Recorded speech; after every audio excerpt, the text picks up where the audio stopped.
Well, the wait is finally over. The new Sex and the City movie is open in theaters all across the country today, and we've caught up with all of the cast this week. And this morning, we are thrilled to have Emmy Award-winning actress Cynthia Nixon here. Of course, she plays Miranda Hobbs. Cynthia, nice to see you again. You too, Meredith. I was talking to Tara, one of our stage managers. She was at the movie at 12:01, first screening, all 5 theaters in that particular complex. Everyone, Tara, sold out, right?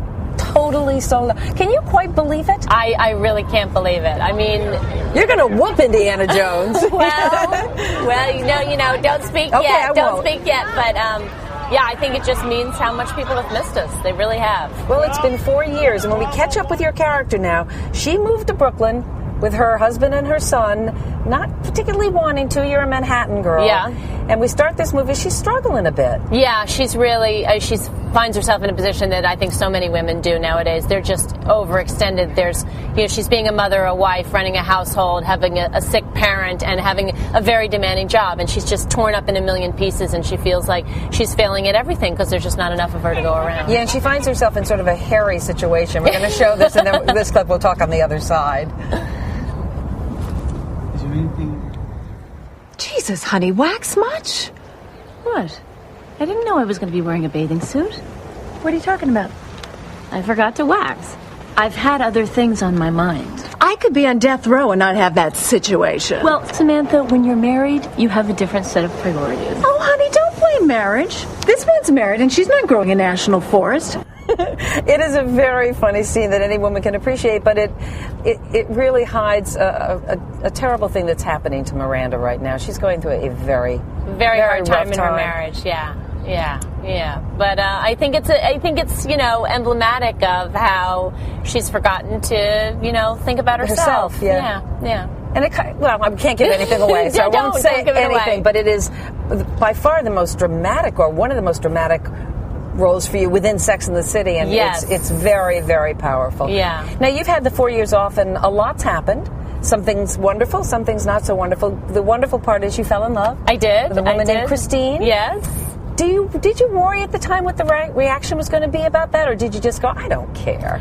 You know, I did worry. I wondered about how much of a maelstrom there would be, and there was quite a one, but luckily it was over very quickly. I think if, you know, I got asked the question, is this true? And I said, yes, it is. And once you said yes, it is, kind of what more is there to say, really? So it's died down, and it's just sort of been accepted, I think, in a nice way.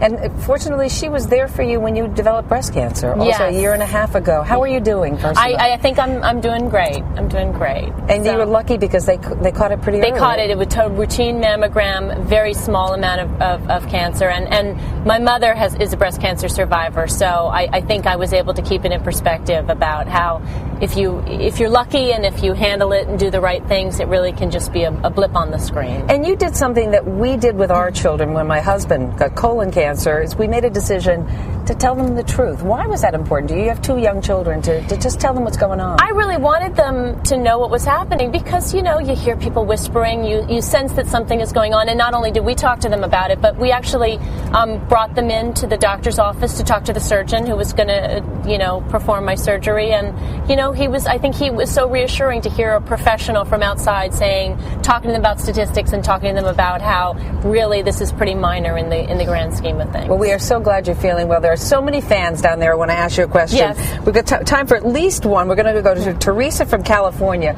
Teresa, what is your question? Hi, Cynthia. How do you compare to your character in real life?